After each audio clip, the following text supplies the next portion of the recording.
Goeienaand almal. Welkom by die 12de aflewering van Millenium van Profesie. Vanaand se titel is Rus van die land. Ons kan dit ook sê, die land in rus. Ons nou hierby. Ons liefdevolle Hemelse Vader, wat 'n voorreg om by mekaar te kan wees, met die wete dat ons die woord kan studeer. Vader, met die wete dat ons vanaand weer goeie nuus gaan kry. Bietjie gemeng met sleg, maar Here, laat U alles bestek het, so mooi duidelik in U woord, vir ons om vanaand oopgemaak te word deur U Gees. Daarom wil ek vra dat U 'n kring van engele rondom hierdie gebou sal trek, Vader, dat U die bose sal uithou, ons harte sal seën, ons gedagtes sal seën en lei tot volle vervulling en verstaan van U woord. Dis my gebed in Jesus naam. Amen. Nou, tipies, ons weet daar is 'n einde op pad.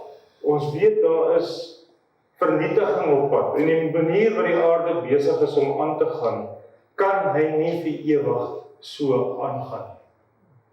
Weet, daar's verskillende maniere wat ons kan uitwerk, wat die vloei van die riviere, die hoeveelheid grond en sluk wat dit afvoer na die see toe, dit tot op 'n punt gaan vat waar die seemond of die mond dit nie meer kan hanteer nie, en die monde gaan toespoel.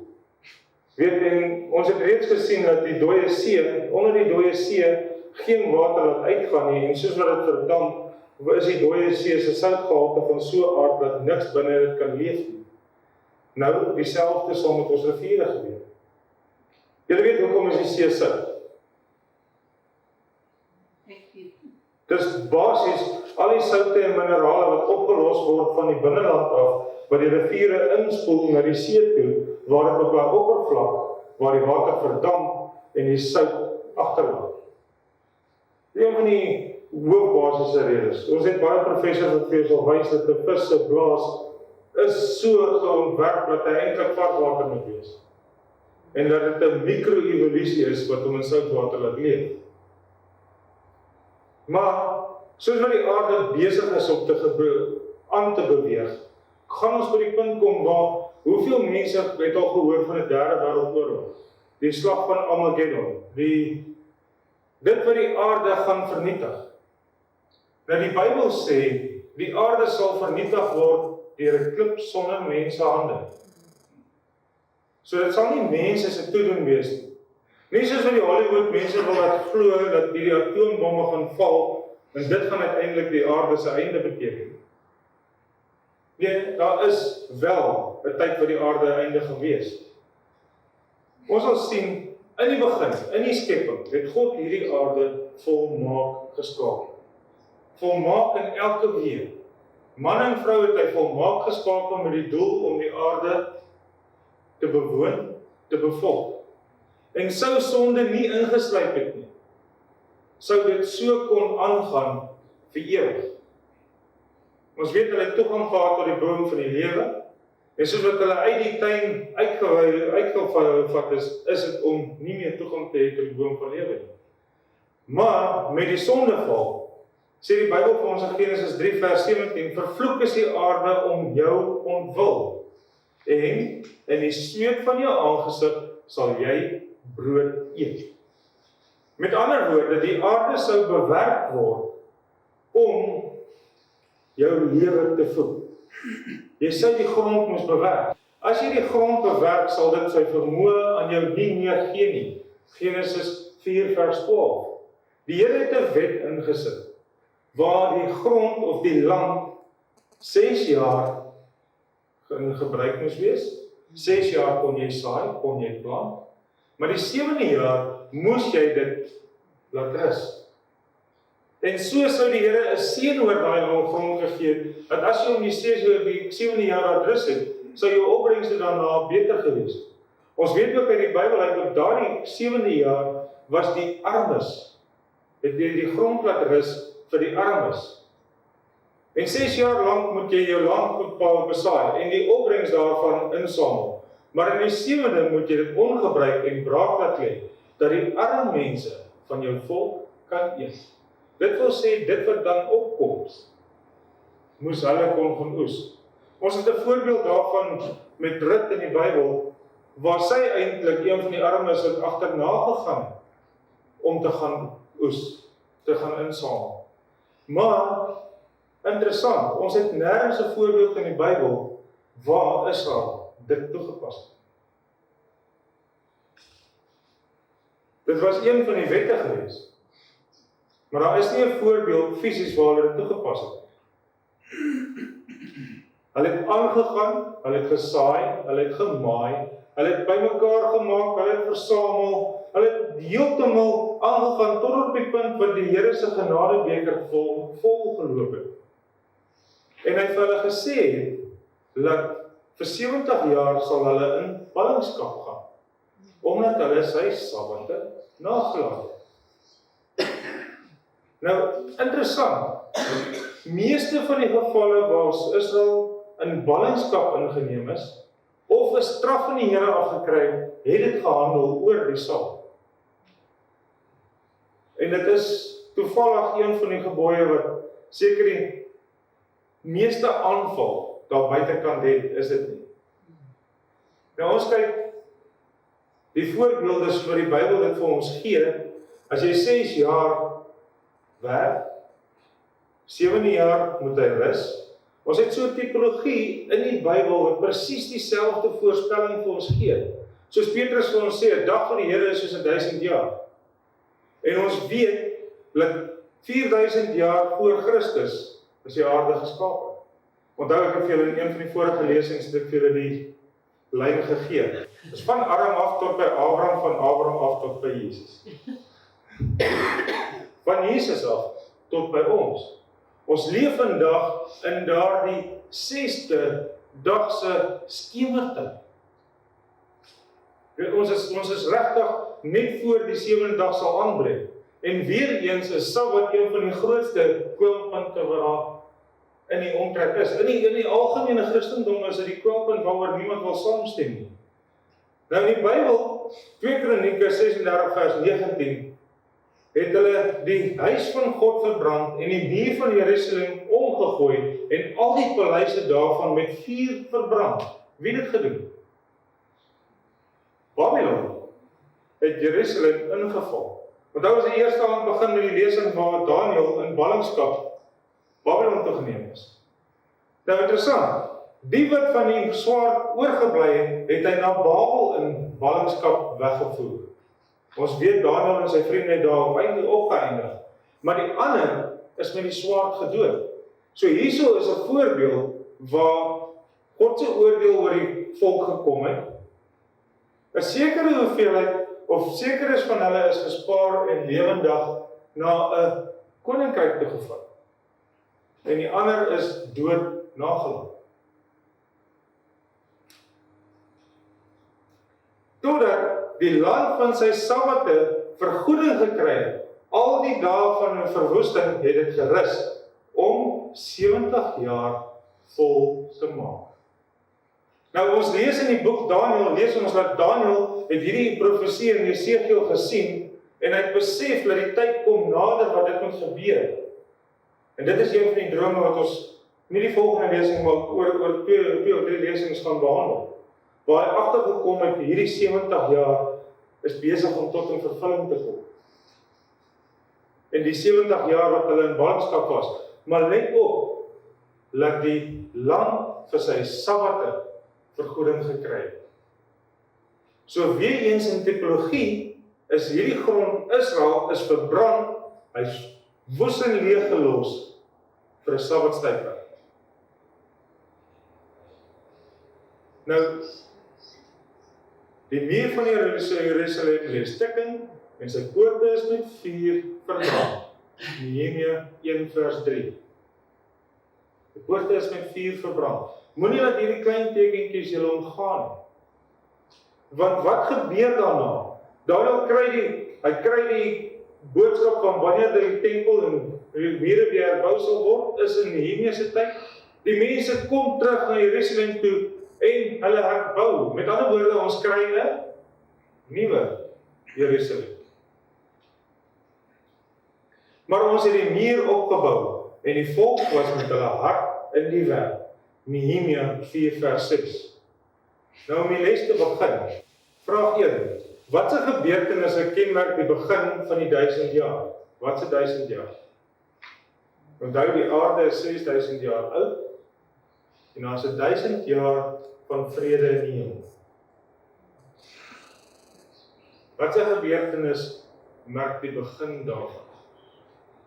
1 Tessalonisense 4 vers 16. Want die Here self sal van die hemel neerdaal met 'n geroep. En die wat in Christus gesterf het, sal eerste opstaan. En hulle het geleef en as konings geregeer saam met Christus die 1000 jaar lank. Nou mense, ons weet, as ek julle sê, typologies wat met Babilon en Israel gebeur het, en die Sabbatsrus, die 7de dag in die hemel. En die ander dode het nie herlewe totdat die 1000 jaar volëindig was nie. Dit is die eerste opstanding. Nou ons praat daarvan as 'n millennium. Nou die woord millennium kom nie in die Bybel voor. Dis eintlik twee Latynse woorde, mille en annium, wat basies 1000 years, 1000 years. Nou die vraag wat gevra word, ons het reeds gesê, 'n dag volgens profesie is 'n jaar. Hoekom is dit nie in hierdie geval so? Want 'n dag van profesie wat betrek het op hierdie aarde is 'n jaar. Volgens profesie, hierdie is die einde van hierdie aarde. Dis iets anders. Hier kan ons aanvaar wat God sê, al is dit 360.000 jaar, ek weet nie hoe gaan jy telling hou op 1000 jaar teenoor 360.000 jaar of 1000 jaar. Want ek meen, hoe bepaal jy 'n einde? As daar geen einde is. Ek weet nie hoe gaan daai tyd verbygaan nie. Ek weet nie hoe vinnig dit in die hemel vir ons gaan voel nie, maar ek dink, kom ons kom daar en vind uit. Nou, die eerste opstanding, soos wat ek vir julle gewys het, eerste opstanding, die wat in Christus gesterf het, staan eerste op, gaan saam met hom hemel toe vir 1000 jaar.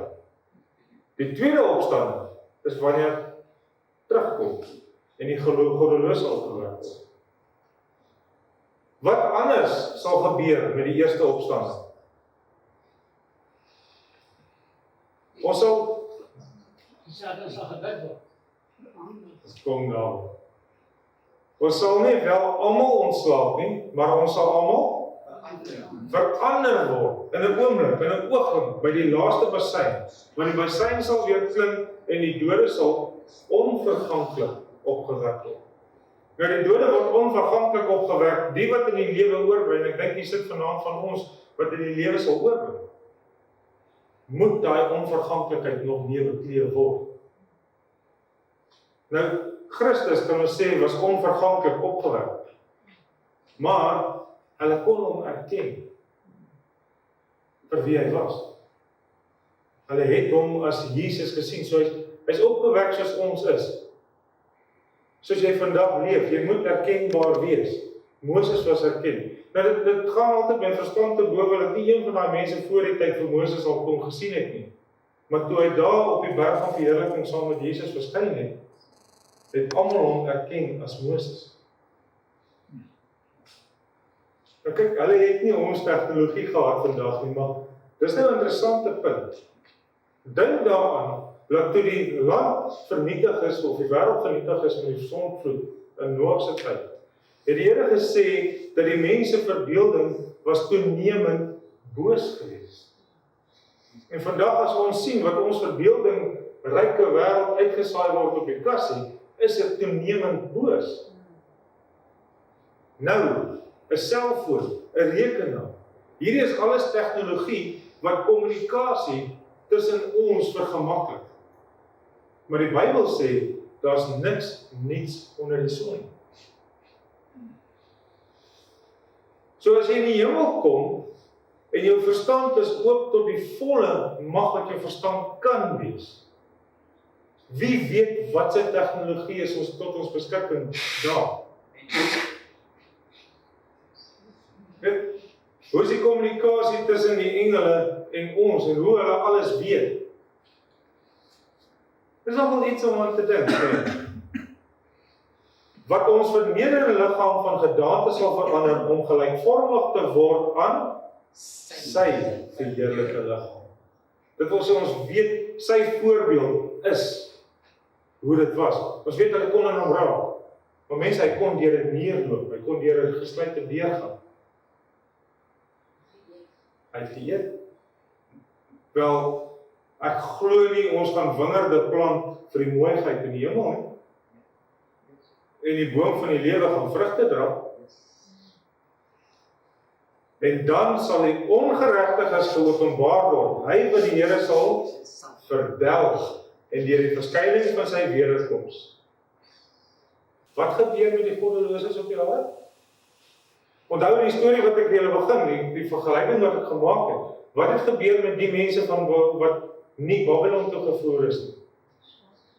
Hulle het met die swaard omgekom. Die goddeloses sal omkom met God se verskyning. Met sy wederkoms gaan hulle gedood word. En daar het 'n groot aardbewing gekom, sodat daar nog nie gewees het, vandat die mense op die aarde was nie. So 'n geweldige groot aardbewing. Nou mense dink in die aardbewing wat so 'n paar jaar terug in Japan was. Ek meen die tsunami wat in die Filippyne was. Dit was op 'n stadium wat ons gedink het, daar was nog nie groter as dit. Ek dink hoe groot moet hierdie wees.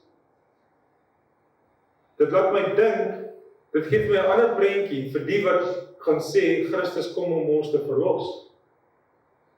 Want die aarde gaan besig wees om verwoes te word. Soos wat die mense reeds besig is om hom te verwoes. En alle eilande het gevlug en berge is daar nie gevind nie. 'n Groot haal omtrent 'n talentspaar het uit die hemel op die mense geval. Nou ek weet van mense wat vir jou sê, luister, die Bybel sê jy kan nie op 'n eiland bly aan die einde van tyd nie, want die eilande gaan wegval. Met respek wil ek vir jou sê, op daai stadium hoop ek om reeds te kan vlieg. As jy verstaan wat ek bedoel. As Christus kom, moet ons in die lig ontmoet, so dit gaan nie saak maak of die eiland wegval. Daardie eilande moet nog steeds onder sending raak. 'n engel het die draak gegryp, die ou slang, wat die duiwel en Satan is, en hy het hom gebind vir 1000 jaar lank. Daar kom ons nou by dit toe. Satan word gebind vir 1000 jaar. Hoe weet ons wat daai gebind reg beteken? Nou, kyk, die Bybel gebruik die woord abyssos. Dit word gegooi in die put, die bodemlose put, abyssos. Maar die enigste plek waar abyssos vertaal word as bodemlose put, is hier in Openbaring. Op ander plekke in die Bybel word hy vertaal as die aarde is woest en leeg. So, ons kan regtig aanvaar, die aarde, die mense wat op die aarde was, is vernietig. Hulle is dood. Daar was 'n groot aardbewing soos nog nooit voorheen was nie, so die aarde gaan woes bly.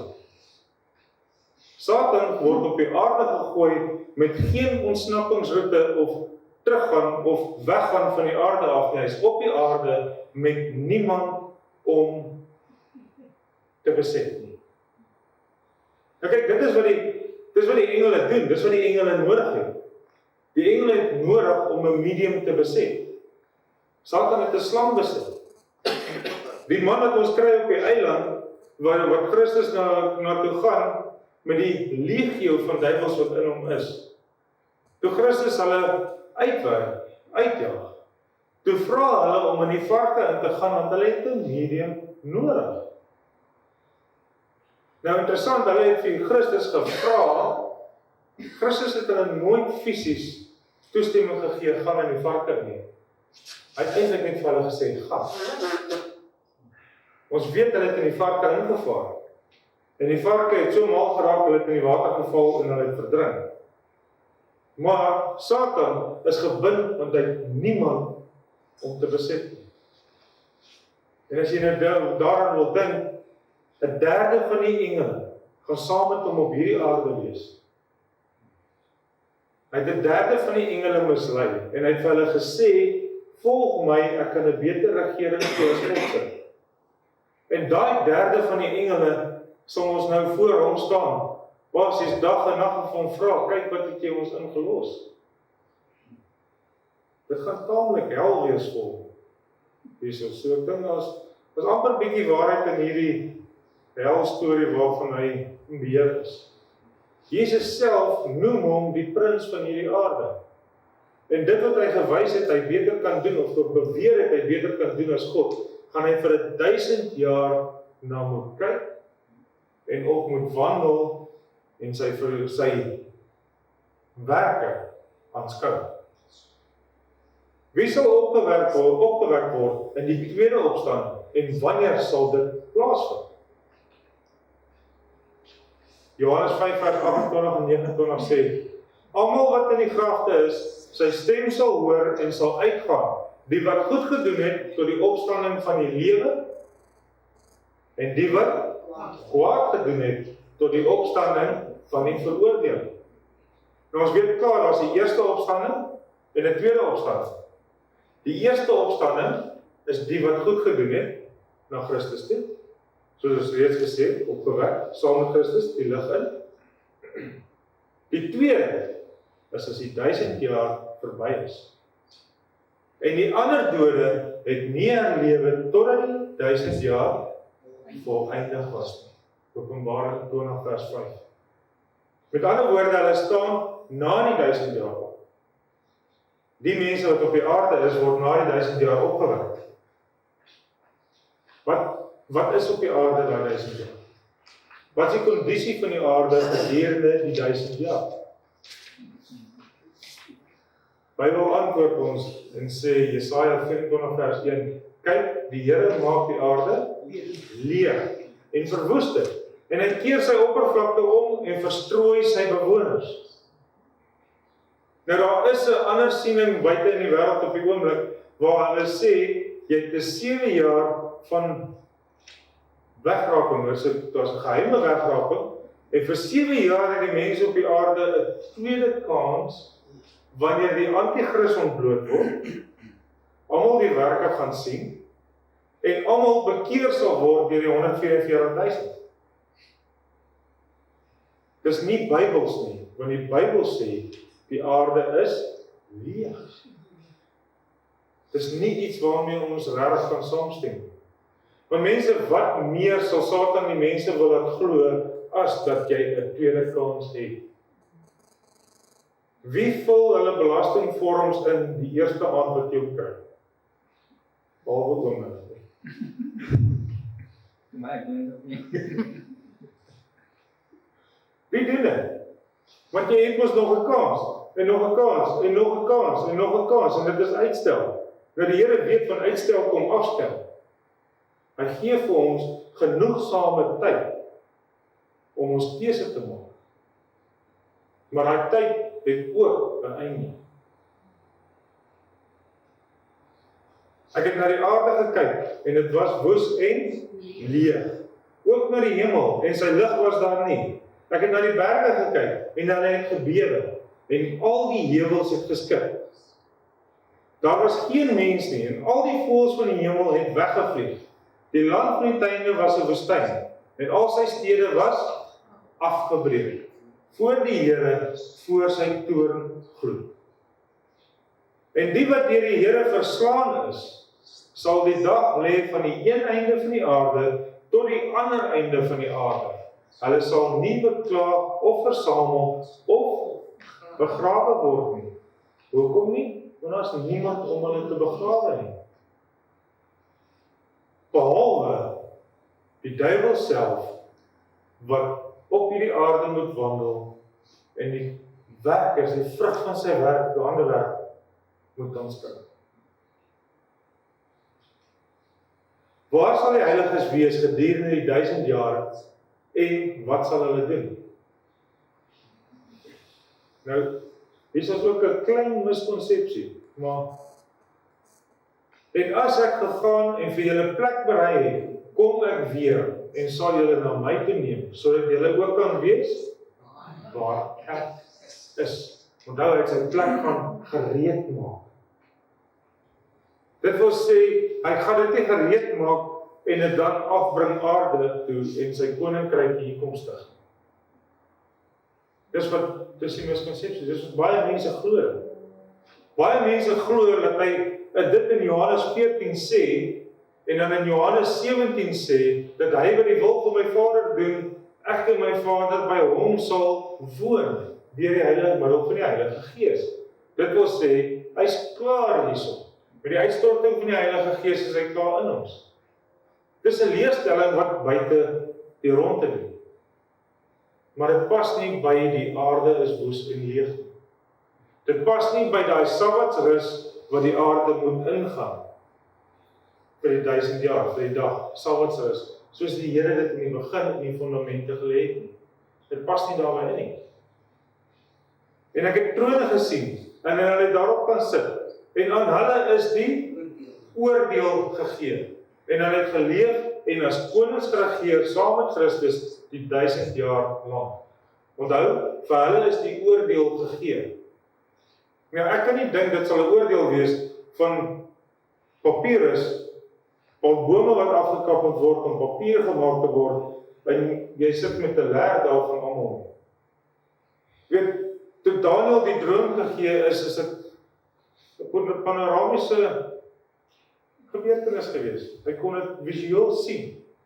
Ons lees van ander profete wat dit wat hulle gegee is vir hulle visueel gegee. Nou ons is vandag beperk met tegnologie van 'n TV en van projektorskerms. Ons weet nie wat se tegnologie daar regtig bestaan. Die mense, dit is nie, nou om vir julle te sê, dit is ruimtewesens.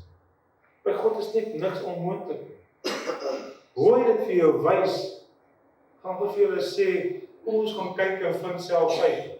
Want die Bybel sê ook in Korintiërs 1 vers 9, of 1 Korintiërs 2 vers 9, dat wat die oog nog nie gesien het, of die hart nog nie gedink het, kan jy nie bepaal of weet wat die Here vir ons voorberei het. Dit sal alle verwagtinge oorskry. Nou almal sê hulle het vrae wat hulle sal vra, maar ek sê altyd, as ek die dag in die hemel kom, kyk, daar's 3 algemene vrae. Eerste vraag is, hoe kom ek hier? By my is daar nou 'n ekstra vraag, waar is my beskerming in hemel, want ek wil uit sy pad uit bly. Ek dink ek het hom te besig gehou. En dan gaan jy begin vra, maar hoekom is daai persoon daar? En dan gaan jy begin vra, hoekom is daai persoon nie daar? En dis die oordeel wat jou gewys sal word. Ons gaan nie fisies deel hê in die oordeel. Wat kwalifiseer my om daai aanname te maak? Want vir Christus, om mense met die eerste opstanding reeds boontoe te vat, moet die oordeel mos klaar wees. So ons moet 'n insaag hê in God se oordeel. En ons sal kan oordeel hoe sy oordeel volmaak is. Dit sal in die 1000 jaar vir ons gewys word. Nou daai konings regeer, want die mense ook altyd sien dat jy regeer oor die goddeloses. Dis nie 'n kwessie van regeer oor die goddeloses nie. Dis nie regeer in die sin wat ons dit ken, hoe 'n koning op hierdie aarde sal regeer. Dit is regeer oor die oorwinning van sonde. Lewe as konings het dit gemaak. Weet, in Openbaring lees ons van 'n see van glas. Hoe maak jy glas? Jy smelt saam. Jy maak hom warm. Nou as die Bybel beskryf dat mense is soos die sand van die see, en daar's 'n see van glas, gesmelte mense.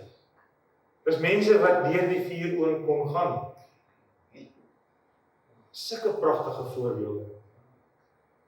1 Korintiërs 6 vers 2 en 3 sê hy, weet julle nie dat die heiliges die wêreld sal oordeel nie? Weet julle nie dat ons engele sal oordeel nie? Die Here gaan vir ons wys hoekom daai engele op die aarde is op daai stadium. Ons sal kan bepaal hoe reg dit was.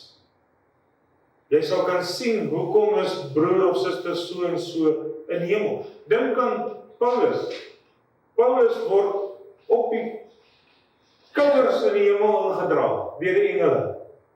En hier staan Stefanus en hy kyk hom so. Hy sal na sy engel toe gaan en vir hom sê, luister, het jy 'n fout gemaak iewers? Want laaste wat ek kan onthou het hy my geoordeel, maar hy's daar. Dan sal hulle Stefanus kan vat en vir hom wys, kyk, dis hoekom hy daar is. Die Here het hom bereik. Net soos wat daar mense op ons paaie kom, wat ander mense sal vra hoe hulle daar gekom, dan jy hom daar bereik. Dis hoe belangrik ons plig is. Wat sal gebeur aan die einde van die 1000 jaar? Kyk, daar kom 'n dag vir die Here. En in die dag sal sy voete staan op die Olyfberg, wat voor Jerusalem lê, aan die ooste kant, en die Olyfberg sal middeldeur gespleit word. En mense, daar was baie wat gebeur in die Olyfberg, in die evangelies. Daar's baie waartoe ons ook sal terugkeer en gaan kyk in die tipologie. Maar dit is die gedeelte wat Petrus hulle verkeerd verstaan het. Want waar het hulle vir Christus gevangene geneem? Tuin van Getsemane.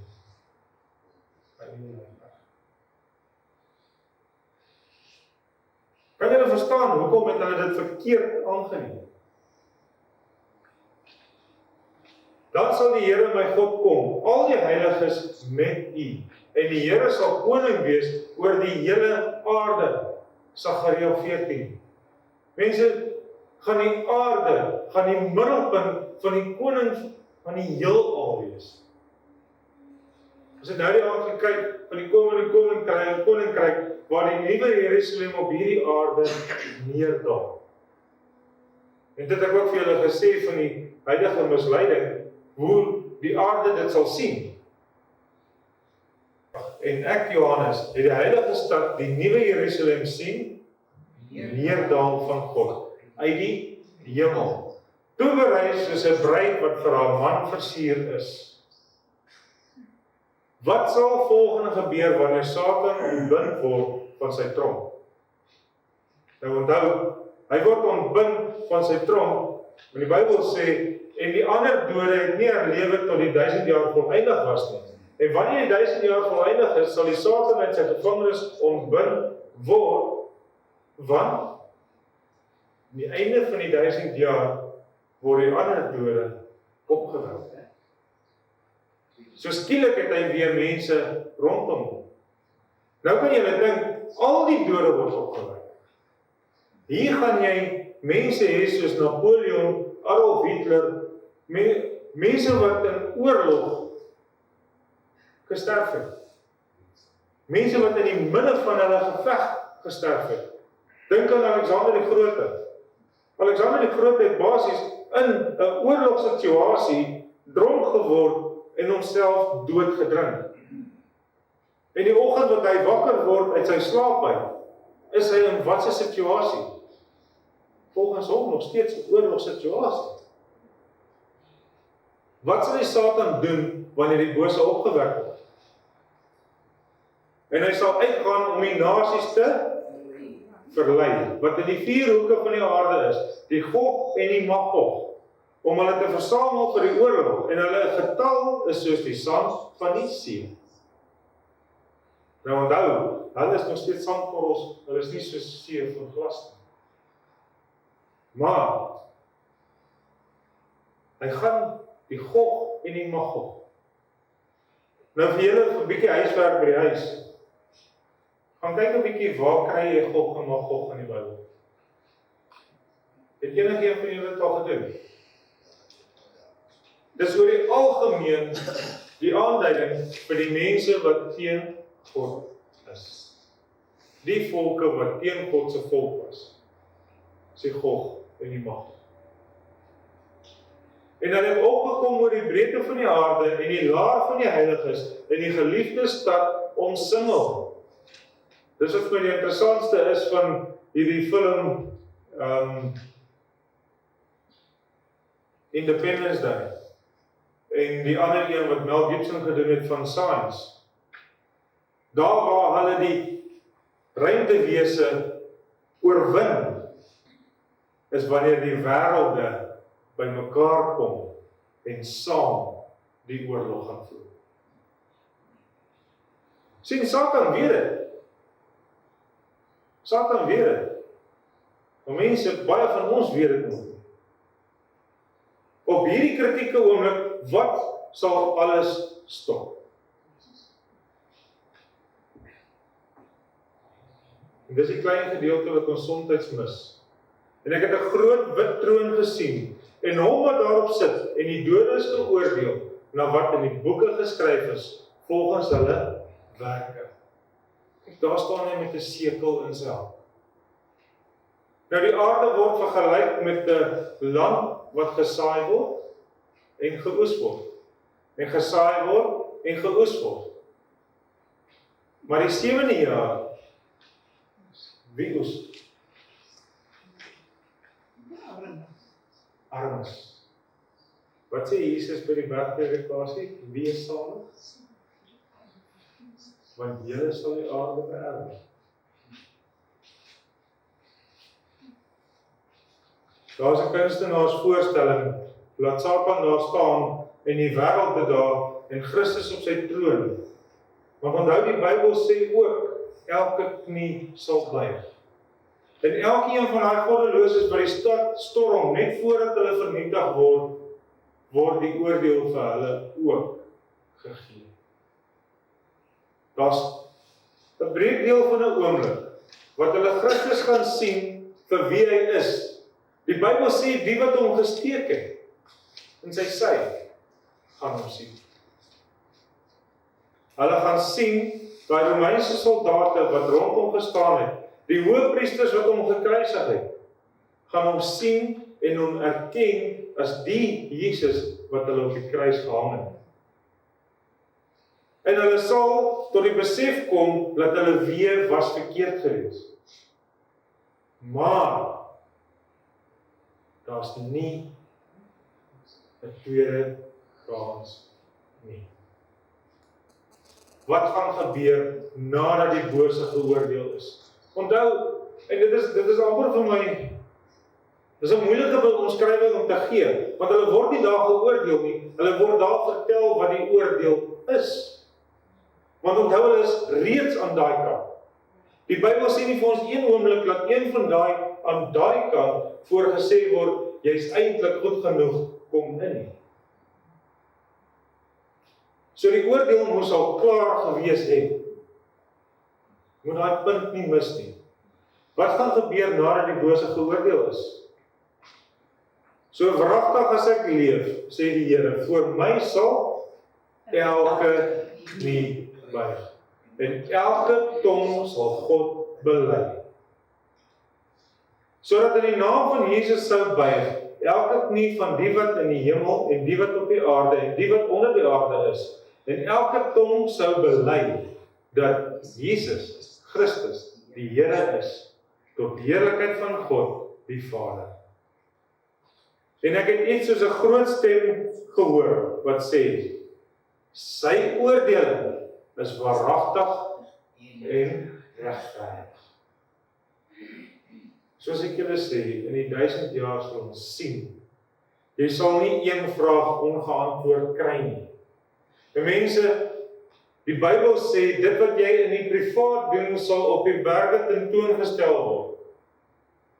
Maar dit is hoekom ek probeer reg lewe, want ek wil nie hê julle moet alles sien wat ek in die privaat al gedoen het.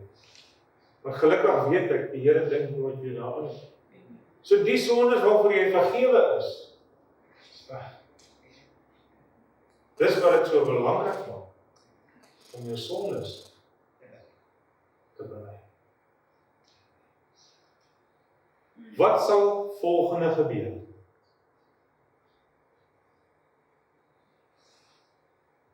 As hulle vernietiging kom van die goddeloses. En vuur het van God uit die hemel neergedaal en hulle verslind. As jy nie verstaan wat verslind beteken nie, bring my 'n paar pannekoeke en ek wys jou.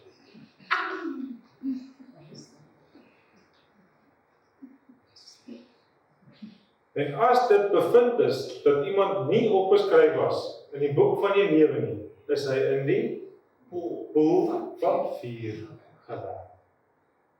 Mense, hulle is vernietig. Nadat die vuur uitgebrand het, wat sal God doen vir sy mense?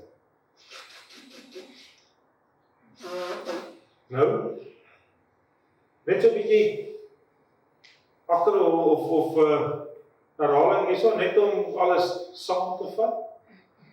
Ons het die Millenium, die eerste opstanding. By die eerste opstanding het ons 4 groepe mense. Ons het die wat in Christus gesterwe het, wat in die graf is, en die wat nie in Christus gesterwe het nie, wat in die graf is. Nou daar is 'n deel in die Bybel waar Jesus sê, 2 sal op die bed lê, 1 word geneem, 1 word gelos. In die graf, Bybel sê jy slaap, 2 is in die bed. Jy het 2 groepe lewendige mense, die goddeloses en die wat God gehoorsaam is. Bybel sê 2 mense wat in die land werk, 1 word geneem, 1 word gelos. Die 4 groepe wat daar is. So die lewendige heiliges en die dooie heiliges wat opgewek word, gaan hemel toe vir die 1000 jaar. Die eerste opstanding. Die ander, die lewendige goddeloses en die dooie goddeloses, word al 2 gelos. Maar die lewendige goddeloses is nou ook dood. Tot en met die tweede opstanding. By die tweede opstanding, onthou as die heiliges reeds in die hemel, kom saam met God af aarde toe, met die nuwe stad Jerusalem. Die goddeloses word opgewek. Die oordeel word vir hulle gewys, en hulle word vernietig. Die vuur gaan hulle verslind. Want kyk, ek skep nuwe hemel en 'n nuwe aarde. Ons gaan eerstehands, behalwe vir die skepping van die mens, sien hoe Christus die aarde weer skaap. Hoe hy weer gaan spreek, laat die water en die grond skei. Hoe hy weer gaan spreek, laat die bome sal uitsprei, en vrugte dra volgens hulle soorte. Die voëls van die hemel, die diere, alles hoe hy dit weer gaan skaap. Ons weet daar gaan diere wees, maar hierdie diere gaan nie so verwronge afgeleef wees soos vandag.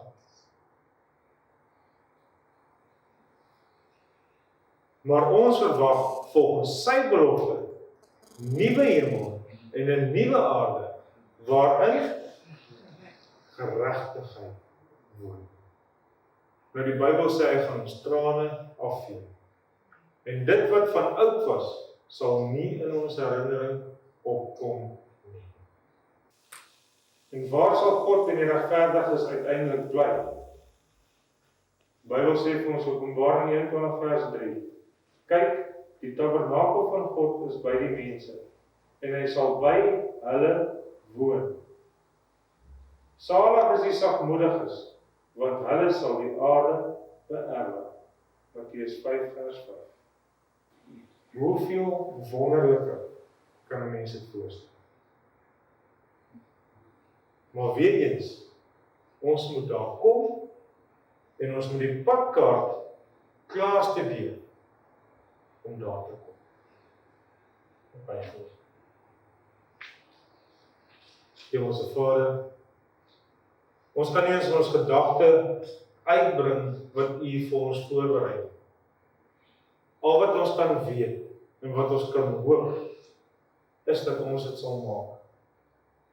Hemelvader, ek vra dat hierdie boodskap sal uitgaan, waar die DVD's uitgaan, waar die mense wat hier sit, dit met ander mense deel, Vader, dat dit U sal wees deur middel van U Gees, wat dit beide sal aanhoor en uitdra. Here, dat hierdie boodskap ongestoord uit kan gaan.